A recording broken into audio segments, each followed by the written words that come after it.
नमस्कार। आज हम देखेंगे लॉज ऑफ क्रिस्टलोग्राफी में द लॉ ऑफ सिमेट्री, सममितता का नियम। पिछली कक्षाओं में हमने क्रिस्टलोग्राफी के नियम देखे थे और उनके अंदर हमने देखा था पहला नियम अंतराफलक कोण की स्थिरता का नियम, the law of constituency of interfacial angle, और दूसरा हमने देखा था the law of rational indices, और तीसरा आज हम देखने जा रहे हैं वो है द लॉ ऑफ सिमेट्री, सममितता का नियम। द लॉ ऑफ सिमेट्री,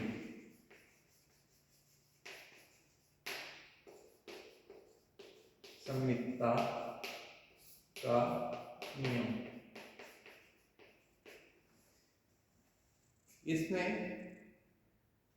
हम ये जो नियम है द लॉ ऑफ सिमेट्री, ये बताता है कि एक पदार्थ के जो क्रिस्टल्स होते हैं उनके अंदर सिमेट्री एलिमेंट्स एक जैसे होते हैं। बहुत सारे क्रिस्टल्स हम देख सकते हैं एक ही पदार्थ के, तो उनके अंदर जो सिमेट्री एलिमेंट्स होंगे वो एक जैसे होंगे। अब सिमेट्री एलिमेंट्स या सममिति के तत्व क्या होते हैं? सिमेट्री एलिमेंट्स,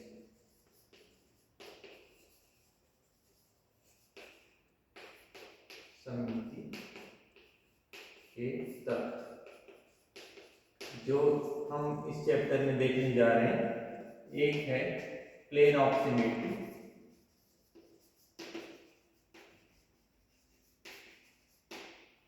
सममिति तल, plane of symmetry, axis of symmetry,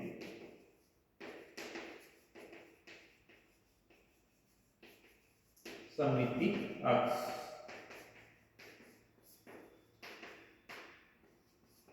centre of symmetry, सममिति केंद्र। तो ये जो सममिति के तत्व हैं हम इस चैप्टर में देखेंगे, plane of symmetry, axis of symmetry और सेंटर ऑफ सिमेट्री। हम एक एक करके इनको लेते हैं। सबसे पहले हम देखते हैं सममिति तल क्या होता है। सममिति तल, plane of symmetry.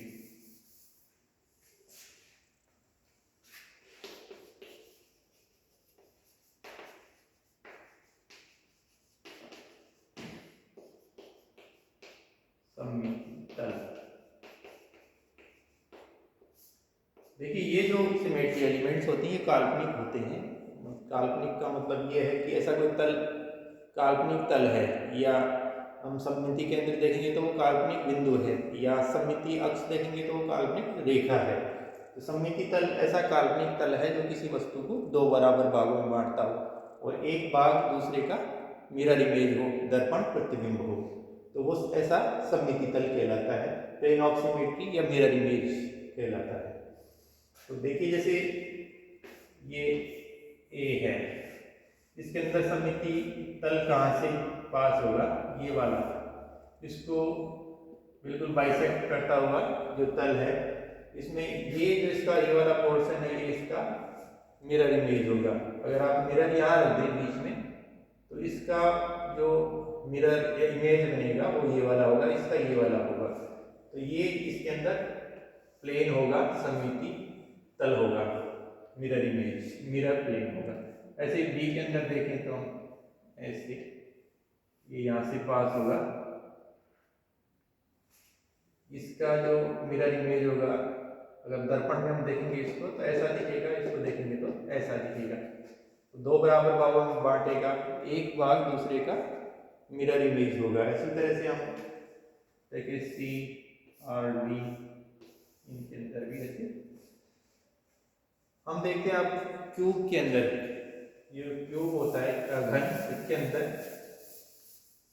Planes, cube का जो स्ट्रक्चर है हम बना लेते हैं।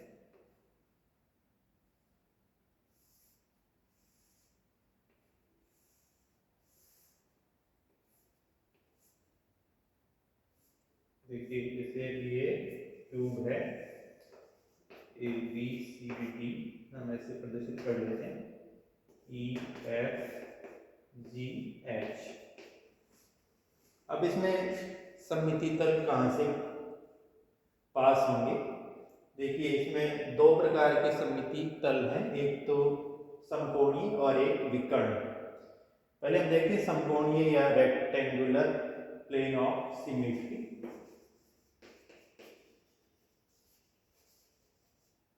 प्लेन्स देखिए ये जैसे इनके मिड पॉइंट ये वाले हैं, इनको मिलाते हुए देखिए ये वाला प्लेन देखिए, ये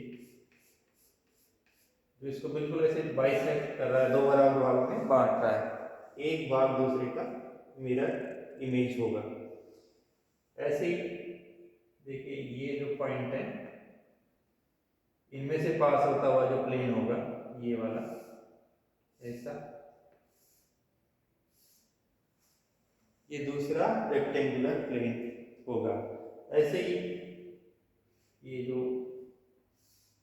प्लेन होगा इस तरह का, जो इस तरह से काटेगा, इसको दो बराबर भागों में बांटेगा, एक भाग दूसरे का मिरर इमेज होगा, ये तीसरा रेक्टेंगुलर प्लेन होगा। तो रेक्टेंगुलर प्लेन इसमें तीन हो गए। इसी तरह से डायगोनल प्लेन्स, डायगोनल प्लेन्स या विकर्ण तल, देखिए हम एक बार फिर से इसको ड्रा करते हैं।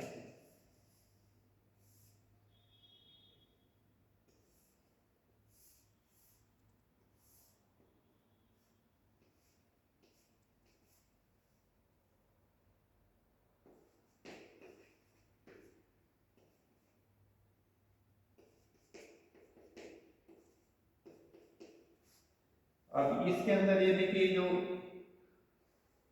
तल, ये एफ जी और ए बी, ए और डी, ये जो डी है इनको मिलाता हुआ, जैसे देखिए ये जो विकर्ण कोणार्क है उनको आप मिलाते हुए जो इस तरह से तल जाएगा, ऐसा जो प्लेन होगा वो ए होगा। इसी तरह से आप इनको मिला दीजिए, ये जो है ये जो प्लेन होगा, तो आमने सामने के ये जो किनारे हैं, देखिए इनमें किनारों की संख्या कितनी है, 12, इसमें 4 ऊपर और 4 ही नीचे, और ये साइड के 12 हैं। तो ऐसे जो विकर्ण तल है उनकी संख्या 6 होगी इसके अंदर, क्योंकि आमने सामने के जो किनारे हैं उनको मिला रहा है। ये जो ऐसा मिलाता हुआ जो प्लेन होगा जो इधर से गुजरेगा वो होगा, तो ये ऐसे प्लेन्स हैं वो 6 हैं, तो 6 डायगोनल या विकर्ण तल होंगे 6। तो टोटल नंबर ऑफ प्लेन्स हम देखें, टोटल नंबर ऑफ प्लेन्स कितने हो गए? 9 हो गए। इसमें क्यूब के अंदर, घन के अंदर टोटल नंबर ऑफ प्लेन्स 9 हो गए। तो इस तरह से हम सममिति तल ज्ञात कर सकते हैं, प्लेन ज्ञात कर सकते हैं। अब हम देखते हैं सममिति अक्ष क्या होती है। सममिति अक्ष,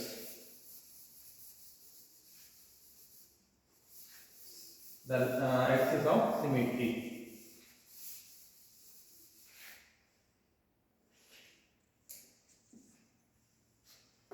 axis of symmetry,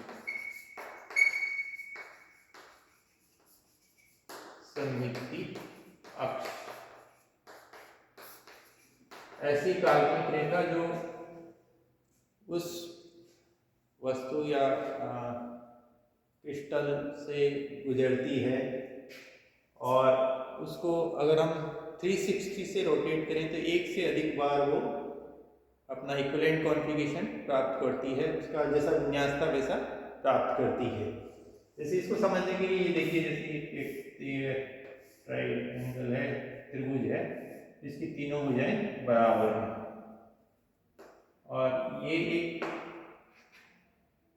काल्पनिक रेखा है, यहाँ से ये जो लाइन है यहाँ से पास होगी बिल्कुल बीच से। अब आप इसको 120 डिग्री से रोटेट करिए, क्लॉकवाइज रोटेट करेंगे तो ये यहाँ पहुँच जाएगा, बी पॉइंट यहाँ आ जाएगा, सी यहाँ आ जाएगा। तो ये इस तरह से प्रदर्शित किया जाएगा। ऐसे ही इसको आप और 120 से रोटेट करेंगे तो जो पॉइंट है ए यहाँ पहुंच जाएगा, बी यहाँ आ जाएगा, सी यहाँ आ जाएगा। और अगर आप करेंगे 120 से, देखिए रोटेट करने पे, तो बी यहाँ, ए यहाँ और सी यहाँ, यानी ये वाला इसका रूप वापस हमें प्राप्त हो जाएगा। तो 360 डिग्री से रोटेट करने पर हमें इसका ये जो इसका इक्विवेलेंट कॉन्फ़िगरेशन, इसी तरह का कॉन्फ़िगरेशन 3 बार प्राप्त हो रहा है। इसलिए इस एक्सिस की जो कोटि है वो 3 है। ये 3 फोल्ड एक्सिस ऑफ सिमेट्री कही जाएगी। ये ऑर्डर कहलाता है एक्सिस का, 3 फोल्ड एक्सिस ऑफ सिमेट्री। ये वाली जो एक्सिस होगी वो होगी। तो ऑर्डर हम कैसे निकालेंगे? किसी भी एक्सिस का ऑर्डर निकालने के लिए हम क्या करते हैं कि 360 में जितने एंगल्स में हमें रोटेट करना पड़ रहा है इक्विवेलेंट कॉन्फ़िगरेशन प्राप्त करने के लिए, उससे डिवाइड कर देते हैं। जैसे इसमें 120 से हमको रोटेट करना पड़ रहा है, इससे ऐसा ही कॉन्फ़िगरेशन हमें दोबारा से यहाँ मिल रहा है। तो इस एक्सिस का जो ऑर्डर होगा वो 3 होगा। अगर हमें 90 डिग्री से रोटेट करने पर ही इक्विवेलेंट कॉन्फ़िगरेशन मिल रहा है तो उस केस में हम 90 से डिवाइड करेंगे तो ऑर्डर 4 हो जाएगा। तो इस तरह से हम ऑर्डर निकाल लेते हैं। इस एक्सिस की कोटि होती है, ये ऑर्डर होती है। तो इसके अंदर जैसे हम ये देख रहे थे 3 फोल्ड एक्सिस, ऐसे ही और एग्जांपल्स देखिए। जैसे ये कैपिटल एस है, इसको अगर हम 180 से रोटेट करेंगे तो ये नीचे वाला पोर्शन ऊपर चला जाएगा, बिल्कुल इक्विवेलेंट हमें ये स्ट्रक्चर इसका प्राप्त हो जाएगा। तो इस एक्सिस की जो कोटि होगी वो 360/180 यानी 2 होगी, यानी 2 फोल्ड एक्सिस ऑफ सिमेट्री है ये। इस तरह से हम एक्सिस ज्ञात करते हैं, सममिति अक्ष निकाल सकते हैं। अब हम देखते हैं क्यूब के अंदर सममिति अक्ष ज्ञात करना है। देखिए जैसे हम क्यूब का स्ट्रक्चर बना लेते हैं।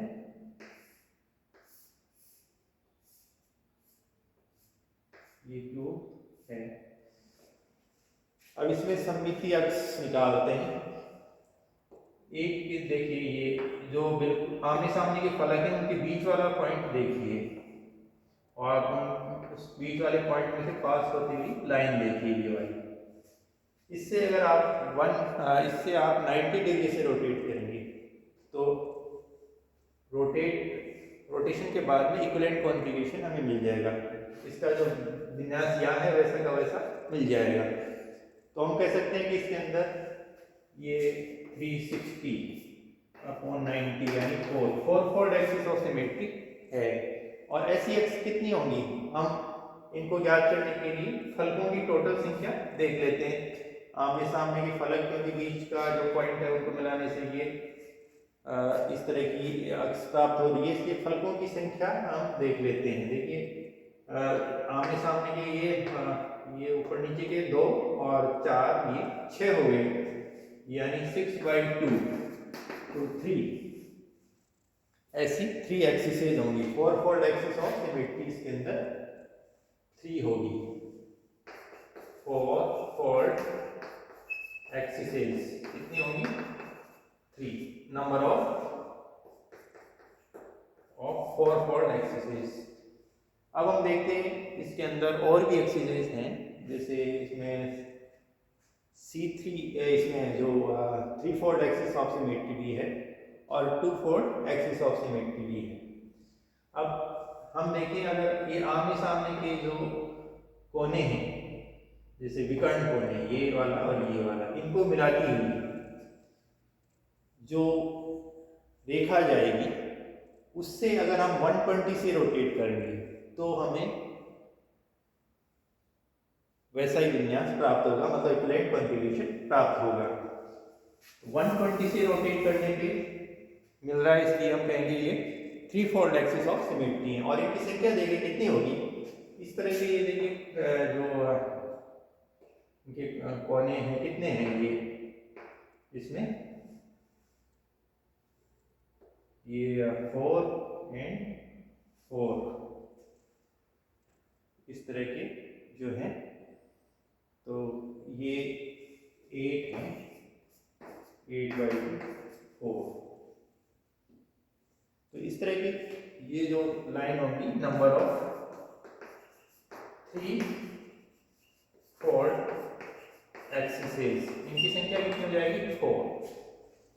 ऐसे इसमें 2 फोल्ड एक्सिसेस भी हैं जिनमें हम 180 से रोटेट करेंगे तो हमें इक्विवेलेंट कॉन्फ़िगरेशन प्राप्त होगा।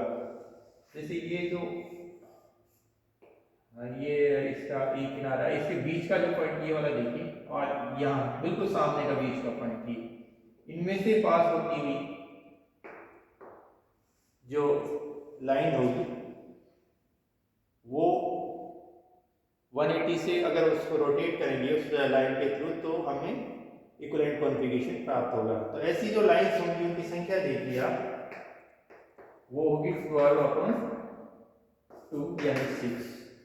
तो इसमें 6 2 फोल्ड एक्सिस ऑफ सिमेट्री होंगी। Number of 2 fold axis of symmetry, number of 2 fold axis of symmetry वो होंगी 6। तो हम देख रहे हैं टोटल नंबर ऑफ एक्सिसेस कितनी हो गई, एक्सिसेस ऑफ सिमेट्री 3 + 4 + 6 यानी 13 एक्सिसेस ऑफ सिमेट्री इसके अंदर हैं।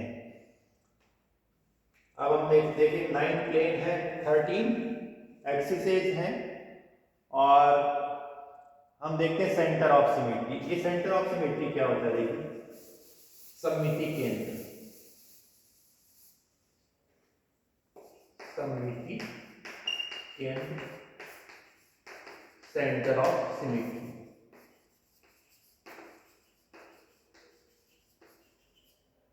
देखिए जैसे ये बीच का पॉइंट लीजिए, बिल्कुल बीच का सेंटर के अंदर, इसके बिल्कुल केंद्र में पॉइंट है। अगर आप इस दिशा में और इस दिशा में, विपरीत दिशा में बराबर दूरी पे जाएं तो हमें एक जैसा मॉलिक्यूल्स का अरेंजमेंट मिलेगा, एक जैसा विन्यास हमें मिलेगा, बिल्कुल एक जैसा जो है एक जैसी स्थिति हमें मिलेगी। तो इस तरह का जो पॉइंट है ये सेंटर ऑफ सिमेट्री कहलाता है। आप चाहे इधर जाइए चाहे इधर जाइए, विपरीत दिशाओं में, तो ये जो है ये सेंटर ऑफ सिमेट्री है,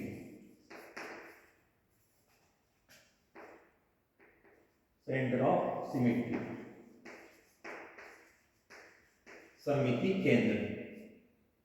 इसमें ये वाला एक पॉइंट होगा, ये सममिति केंद्र। तो अगर हम total number of symmetry elements ज्ञात करें क्यूब के अंदर, तो देखिए इसमें 9 प्लेन्स हो गए, 13 एक्सिसेस हो गई, एक्सिस ऑफ सिमेट्री, और एक ये सममिति केंद्र हो गया। यानी total number of symmetry elements in a cubic